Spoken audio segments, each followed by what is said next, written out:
On the broadcast tonight, changes to give back to the community are all around this week in Shippensburg. And get ready to sing karaoke on campus. All that and more right now on SUTV News.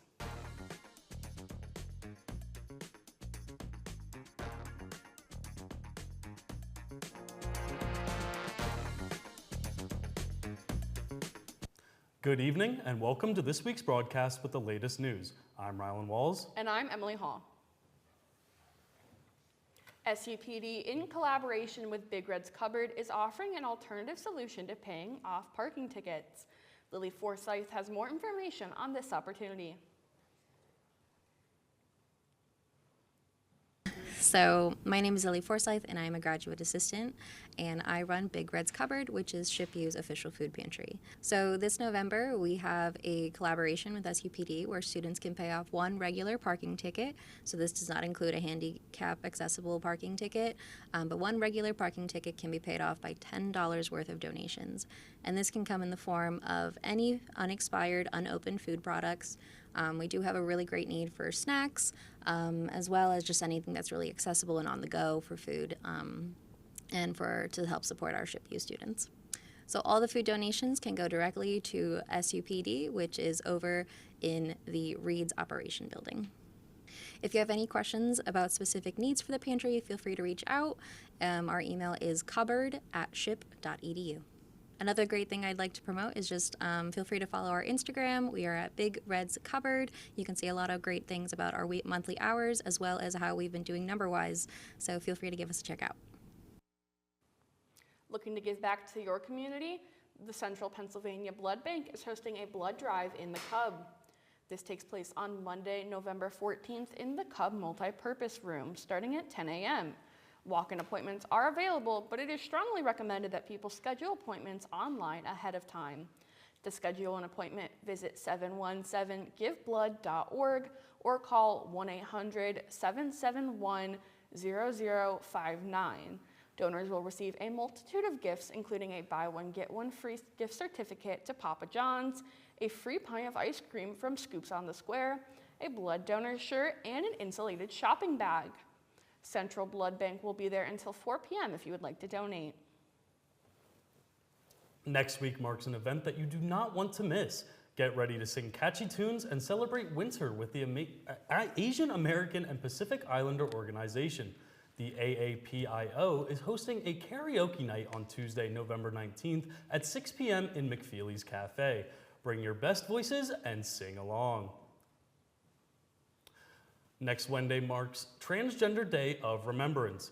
In honor of this important day, the SUTV team spoke with members of the Page Center to discuss ways of supporting transgender as well as non-gender conforming individuals. In addition, the Page Center will be sponsoring an event for students to attend. With details on the event, let's hear what members of the Page Center have to say. So it's going to be next Wednesday, November 20th, 6 to 8 in Stewart Hall. And everybody's welcome. Everyone is welcome. True. Please show up. True. We'd love to have you. Are you a Shippensburg student looking to study abroad? Information sessions are being held for students interested. Information sessions are being held Tuesdays at 3:30 p.m. in Cub 103.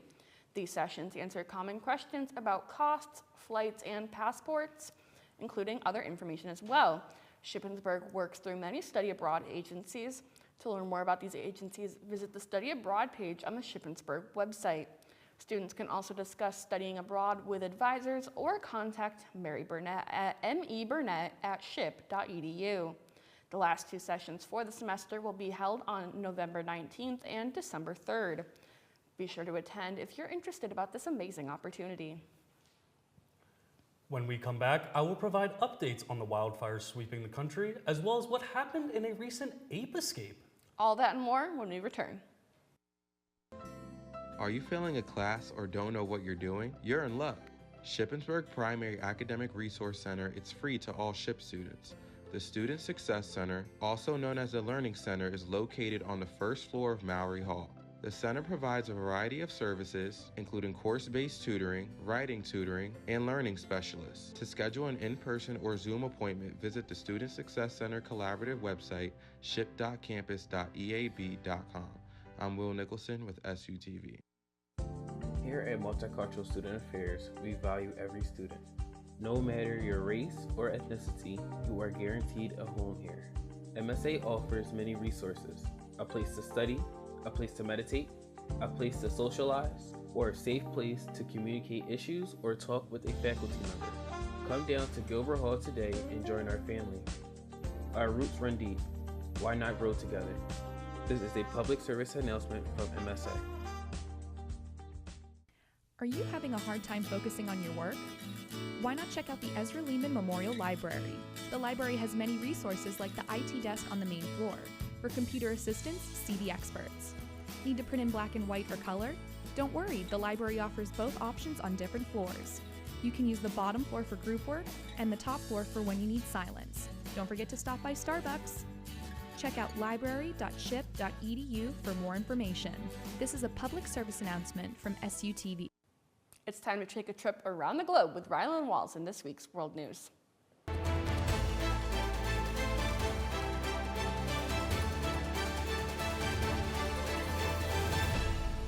Wildfires continue to spread across the country as conditions are expected to worsen in the coming days.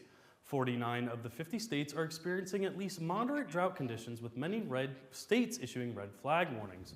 Red flag warnings appear when humidity drops below 30% and winds exceed 25 miles per hour for more than 2 hours. A wildfire spread in my hometown of Reading, Pennsylvania affected more than 138 acres of land on Neversink Mountain, located in Reading, Lower Alsace Township, and Cumro Township. Neversink Mountain was 100% contained by Wednesday afternoon after being set ablaze late Friday night. In other news, a 14-year-old boy was charged with aggravated arson for starting a 52-acre wildfire in South Jersey on October 30th.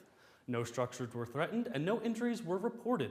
Pennsylvania, California, West Virginia, Massachusetts, New York, North Carolina, and Virginia all still have active wildfires with potential of more throughout 49 states. Earlier this week, 43 monkeys escaped a research facility in South Carolina. While many have been recovered throughout the week, there are still 8 that are loose. These monkeys escaped from the research facility Alpha Genesis, which has been known to have a couple of monkeys escape every year, but never this many or for too long. The local police department has set up traps along with thermal imaging cameras to capture the monkeys, along with advising the public to not interact with them. The company claims that none of these escaped monkeys have been tested on, as they are very young, so there's nothing to be concerned of. Let's hope the remaining monkeys can be captured safely. Since last week's election, there has been plenty of news surrounding the upcoming Trump administration. With the latest news on the 2024 presidential election, let's send it over to JD DeRazio. Hello, I'm JD DeRazio, and welcome back to Road to the Election. On election night, Donald Trump swept all of the 7 swing states. The final electoral college count was 312 votes in favor of Donald Trump, with Kamala Harris scoring 226 votes. Since his victory last Tuesday, President-elect Donald Trump has been making headlines with his plans for his administration. Trump announced a new initiative called the Department of Government Efficiency, or DOGE for short. The goal of this initiative would be to reduce wasteful spending from the federal government. It was announced that billionaires Elon Musk and Vivek Ramaswamy would lead this initiative. It was also announced that Trump's Secretary of Defense will be Fox News host Pete Hegseth. Since the announcement, this has proven to be a controversial decision. Outside military service, Hegseth has had no experience working in the government. Now he'll be in charge of America's largest government agency. In other news, President Trump met with President Biden in the White House on Wednesday. The two politicians appeared for photos, and President Biden called for a smooth transition between the presidential administrations. Trump then publicly thanked President Biden. That was all for this week's Road to the Election. Make sure to stay tuned next week as we break down the latest news in the aftermath of the 2024 presidential election. This is Jay DeRazio. Now back to Rylan Walls for more world news.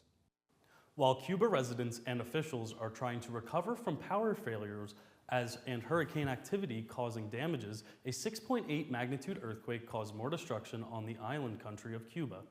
The earthquake shook buildings in Santiago de Cuba, its second largest city on the island. There have been landslides, damages to homes, and power lines, said Cuban President Miguel Diaz-Canel on X. He said, quote, "We have begun to assess damages. The first and essential thing is to save lives," end quote. Many homes in the area are old and susceptible to quake damage, leading to many homes with terracotta roofs and facades of concrete homes collapsing. There was no tsunami threat according to the U.S. National Tsunami Warning Sign Center. Gunfire hit a Spirit Airlines flight to Haiti on Monday, injuring a crew member. Spirit confirmed in a statement that one of its flights from Fort Lauderdale, Florida to Port-au-Prince, Haiti, was diverted to the Dominican Republic on Monday. After an inspection of the flight, it was confirmed that the flight had been struck by gunfire. Spirit said in a statement that they're suspending flights to Haiti indefinitely and that the plane that was struck has been taken out of service. Other airlines have also suspended flights to Port-au-Prince until further notice. U.S. officials alerted American travelers wishing to go to Haiti to postpone until, quote, "gang-led efforts," end quote, have subsided. An alert to the U.S. Embassy located in Haiti said, quote, "The U.S. Embassy in Port-au-Prince is aware of gang-led efforts to block travel to and from Port-au-Prince, which may include armed violence and disruptions to roads, ports, and airports," end quote. The attendant that was injured in the gunfire is being evaluated and no guests were injured.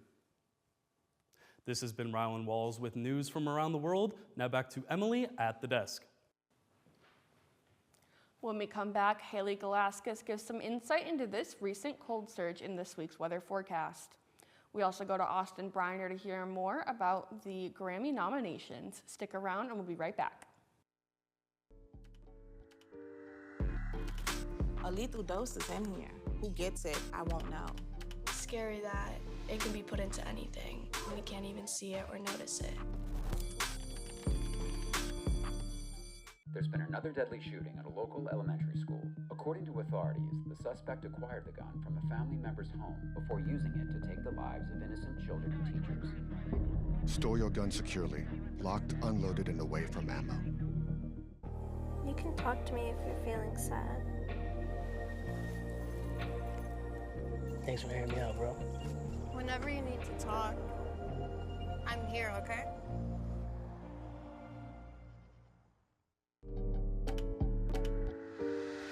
There's only one thing that will save somebody's life, and that is naloxone nasal spray. Get 911 on the phone, get the emergency responses there on their way.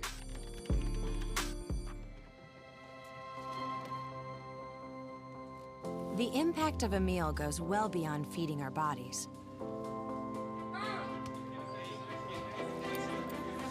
Because when people are fed, futures are nourished.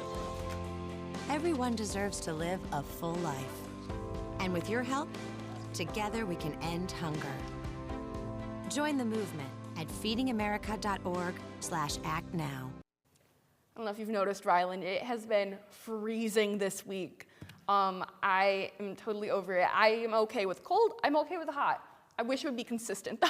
Yeah, me too. When I think of cold weather, I think of snowboarding, I think of snow, and there's just no snow, so why does it have to be cold? Yeah. Well, let's go to Haley and see if maybe we can get a little bit more stability with the weather. Thank you, Abby and Emily. Fall is in full force now. The sun sets at 4:30, and the weather is starting to get colder and colder as we get further into the month of November. Tonight, we can expect the temp to drop into the low 40s, with patchy fog coming in around the early morning. We also have some light rain coming in now that's going to carry over into tomorrow morning. Now we're going to take a closer look at the radar here so we can actually see some of the rain that's happening. Now we had this band come through the west, and it's now moving towards the east. It's right over top of us now, so you can see that light rain if you look outside. But with it being as dry as it is, it's definitely needed. It's not as much as we need, but it's a welcome start. Moving into tomorrow morning, we have more of that patchy fog. However, it is expected to dissipate by early afternoon. The sun will be coming back out, but the temperature is going to stay in the mid to low 50s for the majority of the day. Even though it's going to be cold, you're going to want to step outside Friday night to catch the last supermoon of the year. The Beaver moon will become visible starting at 4:29 p.m. and can be viewed into the night. If I were you, I would not want to miss this chance. Now, as we look forward into this weekend, We can see Saturday and Sunday are going to stay clear and sunny for the most part, with temperatures in the high 50s to low 60s. Saturday is also bringing a fair amount of wind coming in at 7 to 10 miles per hour, so you're going to want to take a look at that and keep a lookout on it. Monday is looking to be one of our warmest days of next week, unless we're counting Thursday. But other than that, the weather for the week is going to stay pretty consistent, with temps staying in the mid to high 60s and staying mostly clear and sunny.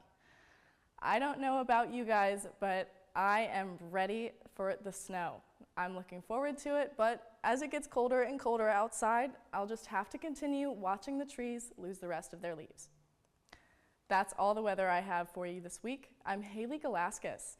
Now let's go over to Austin Briner to see what's new in entertainment.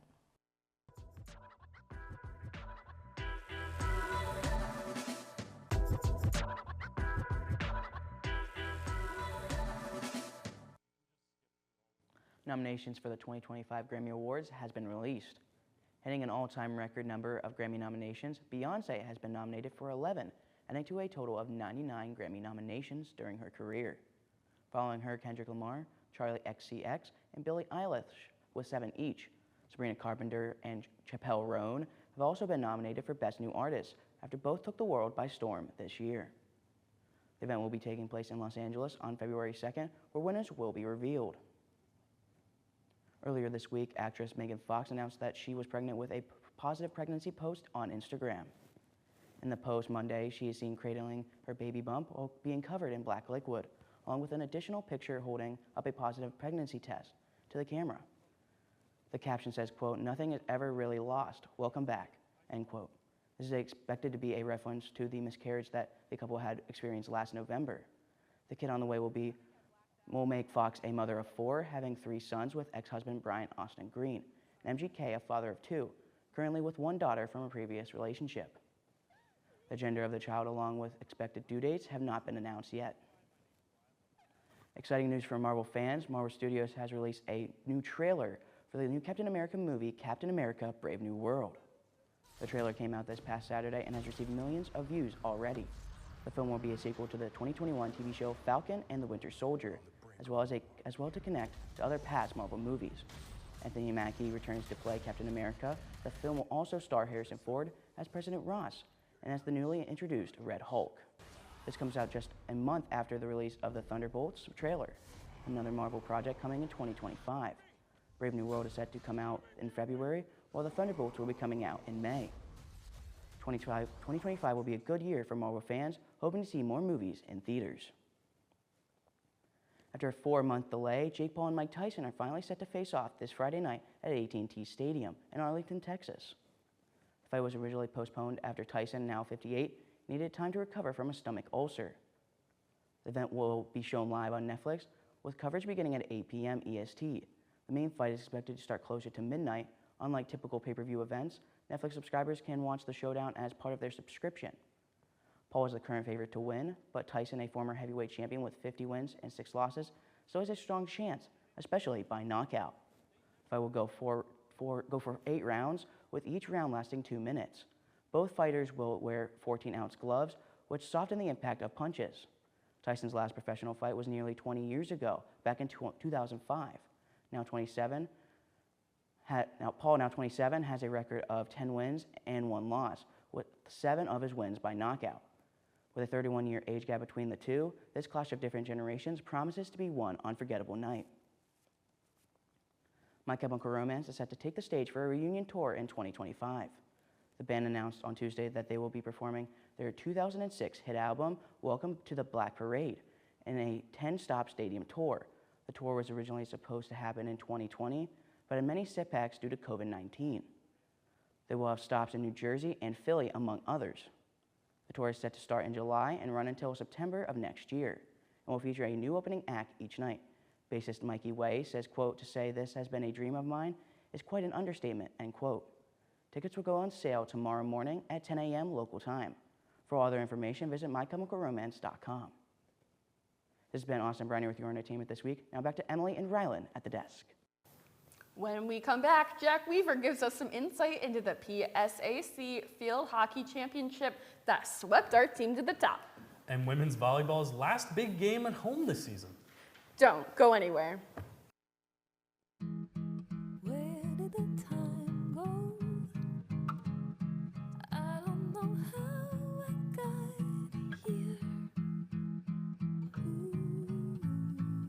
You've done the hard part. You quit smoking. Now do the easy part and get scanned for lung cancer. If you smoked, you may still be at risk, but early detection could save your life. Talk to your doctor and learn more at savedbythescan.org.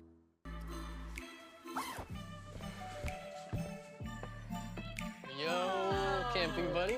Okay, you guys ready? Dude, I thought you were driving. I thought you were driving. Oh, I never said I was driving. I definitely can't drive. Okay. If you're high, just don't drive. It's illegal everywhere. If you feel different, you drive different.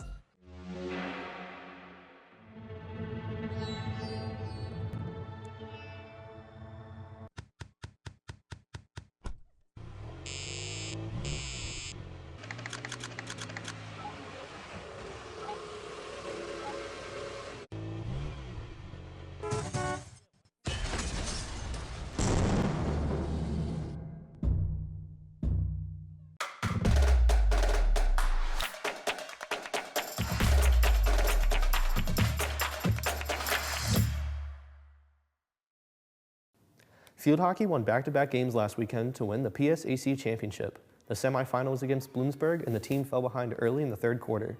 That was until senior Valu Paul hit the back of the net in the final minute of the fourth quarter to send the game into overtime. In OT, the Raiders controlled the field, and senior Alexa McCulson scored the game-winning goal to send the team to the championship game against East Stroudsburg. This game was a defensive masterclass with no goals being scored during regulation.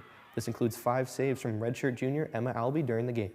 In overtime, a familiar hero in McCulskin scored another game-winning goal to win the conference for the first time since 2021. On Monday morning, the all-PSAC honors were announced.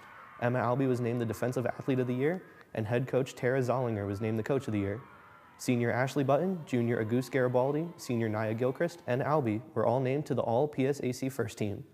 The Raiders earned the first seed in the NCAA National Tournament and face off against Limestone on Saturday at noon at Robb Sports Complex.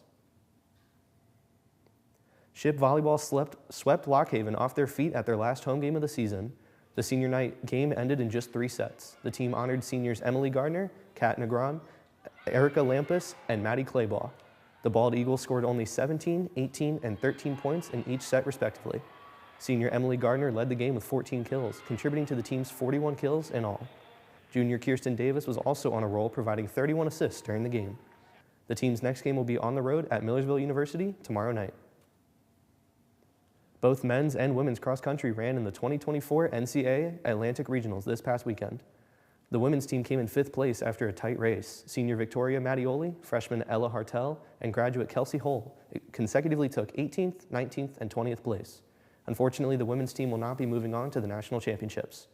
The men's team finished second in their race with a score of 45. Junior Garrett Quinnen came in second overall, just 5 seconds behind first place. Every runner also set a personal best in the 10-kilometer. The men's team will be moving on to the NCAA Division II National Championships. It will be held in Sacramento on Saturday, November 23rd. Saturday, Shippensburg women's soccer took on Bloomsburg University in a PSAC East women's soccer contest, which would be a physical battle to the end. The match would feature a total of 29 fouls between the two teams, with 11 coming from the Raiders and 18 coming from the Huskies. The Huskies would find the back of the net first to open up the match in the 13th minute. The Raiders would be able to hold the Huskies from scoring, keeping the score 1-0 until the 57th minute of the contest when junior Caitlin DeCandelo set a high arching kick towards the goalie, which the Husky goalie would deflect right into the direction of sophomore Mia Kemp to tie the game. Redshirt sophomore Kirsten Brown would go on to finish the day with 7 saves, totaling her season final to 110, which is the highest by an individual Raider since the 2018 season when Delaney Shiflett finished with 126. The contest would go to end in a draw, ending the Raiders' 5-8-5 season and finishing 5-6-5 in the PSAC Eastern Division Conference. The women's basketball team started their season in the conference challenge against Fayetteville State and Lincoln of the CIAA Conference and split their 2 games. The team lost their first game to number 10 ranked Fayetteville State, with a large factor being the Raiders having double the amount of turnovers the Broncos did. Freshman guard Abby Johns played well in her debut, putting up 14 points, which included 2 threes and a perfect performance from the stripe. Senior Tasia Colbert had 11 points, grabbing 5 rebounds and snagging 2 steals as well. After a close start to the game, however, the Broncos pulled away in the second half and led by as much as 31. In the end, the Raiders lost 72-48. In their next game against Lincoln, the team turned it around, hitting 10 threes in the game and 5 in the second quarter. Sophomore Bella Kimienti posted a game-high 18 points, 14 of which came in the fourth quarter. Sophomore Mia Johnson was hot from 3, finishing 5 for 7 with 15 points. And freshman Riley Kraft made 2 threes of her own, ending the game with 8 points. The Raiders play next this Saturday against Holy Family at 2 p.m. in Higas Fieldhouse. That's all for sports this week. I'm Jack Weaver. Now back to Emily and Rylan at the desk. What's got Ship talking this week? Find out in this week's Ship Talk when we return.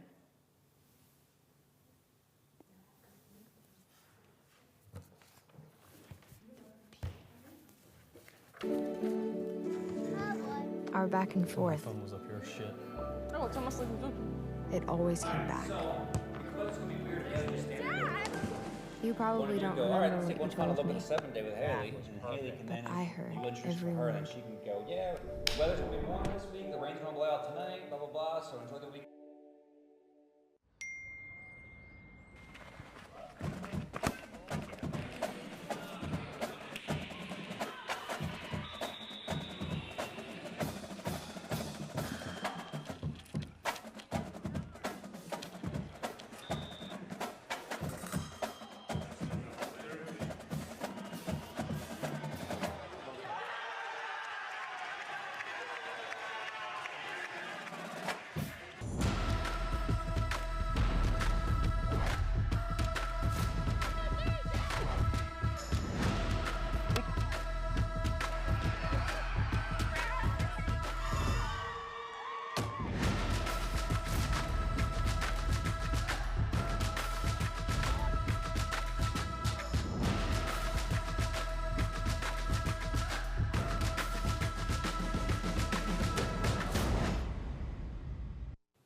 In our first Ship Talk since election, SUTV's Evan Bahusky switched it up a little bit this week. To celebrate a year of great music, we asked Shippensburg students what their album of the year would be. This past weekend, the 2024 Grammy nominations were released. So we're asking Ship students what they would pick to be their 2024 album of the year. So let's hear what they have to say. I would say We Still Don't Trust You by Future and Metro Boomin or Eternal Will Take Two by Lil Uzi. I can't really choose between the two, so those are my two. Mixtape Pluto by Future. My album of the year is Short and Sweet by Sabrina Carpenter because she is iconic and all of her songs are great to sing in the car. My album of the year was Chromacopia by Tyler, the Creator. All right, my top 2 albums are between A Great Chaos by King Carson and Eternal Will Take Two by Uzi. But I would say I like EA2 a little more. Uzi hot. My album of the year is Heartstone Psycho by Don Toliver because I recently saw him in concert with the Ryland Walls. My favorite album of the year is The Secret of Us by Gracie Abrams because I love the That's So True song. Go listen to the bridge. I would say Megan because, you know, she ate, you know, Natashi Washka, you know what I'm saying? She ate that and, you know, that was a little, I can't cuss, but it was a little, you know, on Tory Lanez. That's, yeah. Keep him locked up. His music still bang though, but yeah. Okay. Mine's PND4. Cause Party Next Door is the best. Period. Don't play with Party. No, leave it already. I won't lie, those are some pretty good albums. 2024 has been a great year for music. Now, me personally, I have to say Clara's new album Charm was pretty good, so yeah, that's my favorite album of the year. Now back to Rylan and Emily at the desk, and thank you to Beyonce. All right, Rylan, let's hear it. What's your album of the year? I feel like I might get some backlash for this, but I'm gonna have to go with Goodbye Horses by Ian. It was a great album in my opinion. Not many people like his music, but I do. So. I have no idea who that is, but I'm not gonna lie. How about you, Haley? I'm going to have to go Short and Sweet by Sabrina Carpenter. You know, I think she really killed that. She's up for 6 Grammy nominations this year. I think she really has it in the bag. She slayed. Yeah, I'm gonna have to agree with that one. Mine would have to be Tortured Poets Department, Taylor Swift, all the way. But yeah, I think those albums are pretty good, guys. I think they're pretty good. Well, now that we have you here, Haley, can you give us a little bit last look at the weather coming up this week? All right, well, to wrap up the evening, the weather for tonight, it's going to stay pretty cold. You know, we've got some mid to moderate 60s happening tonight. We're going to have that rain. It's going to finish off into the morning. Again, beware of that fog tomorrow morning during your commute. But other than that, it's going to be pretty consistent next week, so grab your hoodies. All right, thank you, Haley. Thank you for spending your evening with us here at SUTV. I'm Rylan Walls. And I'm Emily Hall. Join us next week for the latest news on and off campus. Be sure to follow us on Facebook, Twitter, and Instagram at SUTV News, and check out our website, sutvnews.org. Thank you, and have a good night.